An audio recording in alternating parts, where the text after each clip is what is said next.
Este es un esquema básico de cómo funciona una interrupción en un microcontrolador. Primero, las interrupciones son recursos que utiliza el microcontrolador para responder a eventos que ocurren y se suspende como el programa principal para ejecutar otra rutina que es la rutina de interrupción, como podemos ver en el esquema. Entonces ocurre el programa principal y luego ocurre una señal de interrupción que manda a llamar a la rutina de interrupción y una vez que se realiza esta, se continúa con el programa principal. Aquí podemos ver un esquema de cómo funcionan en el STM, en el cual tenemos varias partes. Primero, la input line es la línea de entrada que está conectada al Edge Detect Circuit, que la línea detecta un evento externo y el circuito detecta si es de subida o de bajada. El Rising Trigger Selection Register es para configurar qué pines generan una interrupción cuando ocurre un flanco de subida. Y el Falling Trigger Selection Register cuando ocurre pero de bajada. El Software Interrupt Event Register permite generar interrupciones de software sin necesidad de eventos externos. En este caso nosotros sí estamos usando eventos externos, pero bueno, eso es lo que hace. El Interrupt Mask Register es un registro que habilita o deshabilita las interrupciones externas. En este caso, si está deshabilitada, el MVIC no la va a realizar. El Pending Request Register lo que hace es que indica cuál de las fuentes de interrupción ha generado la petición de interrupción. Y el NVIC es el Nested Vectored Interrupt Controller, que es el controlador de las interrupciones, las administra y les da una prioridad. El Nested proviene de la capacidad de manejar las interrupciones anidadas o dentro de otras interrupciones para poder gestionar múltiples interrupciones en un microcontrolador, como vimos en el pasado, ya que pueden existir más de una interrupción y puede ser programable de 0 a 15, donde 0 es el nivel de mayor prioridad. Después tenemos el Peripheral Interface, que permite la comunicación entre el procesador y los periféricos, y el PCLK es el clock que controla la frecuencia a la que vamos a estar operando, y el AMBA APB Bus es el bus que genera la comunicación entre el periférico y el procesador. Y finalmente tenemos abajo el Event Mask Register, que se utiliza para habilitar o deshabilitar eventos para generar una solicitud de interrupciones. Ahora tenemos tipos de encoders como el encoder digital incremental y el encoder absoluto. El encoder digital incremental es un encoder rotativo mecánico que transforma el movimiento angular. O sea, tenemos el encoder y le damos vuelta y transforma ese movimiento angular en un pulso que normalmente se proporciona en forma de cuadrados, que se le llama cuadratura, que están desfasados entre sí 90 grados, que por lo general son canales A y canal B. Cada pulso en el canal A o B representa un desplazamiento del eje de rotación.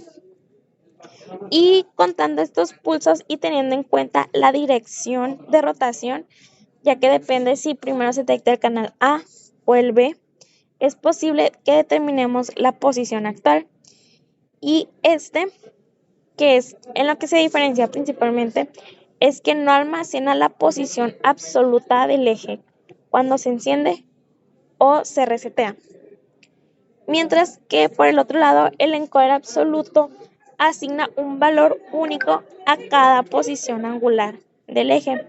Cada posición en el encoder tiene su propio conjunto de código binario que se leen como señal digital o analógica. Estos encoders proporcionan la posición actual sin necesidad de estar contando el pulso o hacer un seguimiento incremental.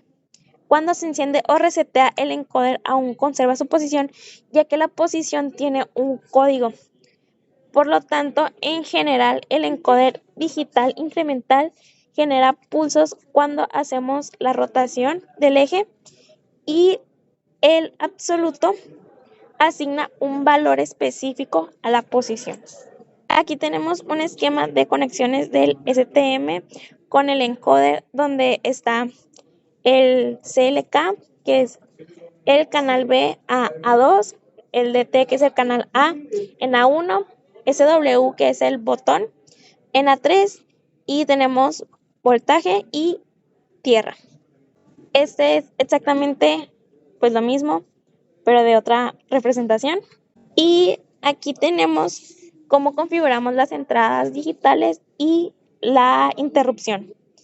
Tenemos el A1 como interrupción, A2 como input para monitorear el canal B y A1 para A y A3 como input también para el botón. En la interfaz de System View cambiamos los nombres de los pines A1 y A2 como canal A y canal B y también los pusimos como pull-up.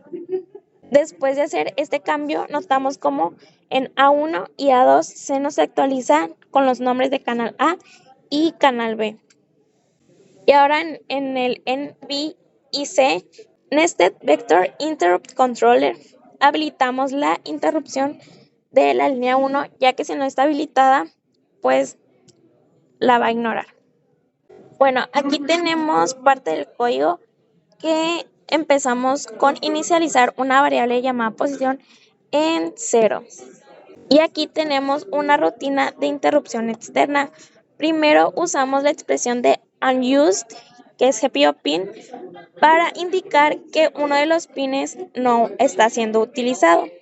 En este caso es el canal A. Luego tenemos un if que lee el estado del pin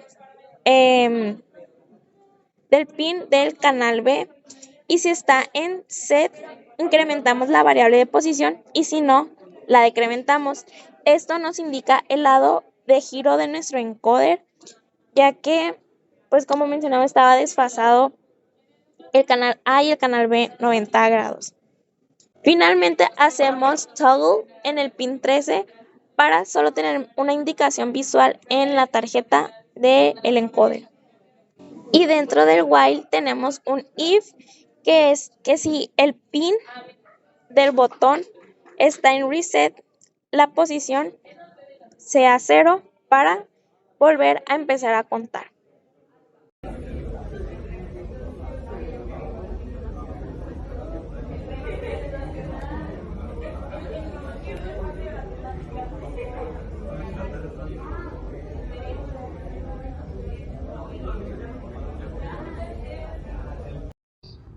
Está dando vuelta clockwise, ¿no?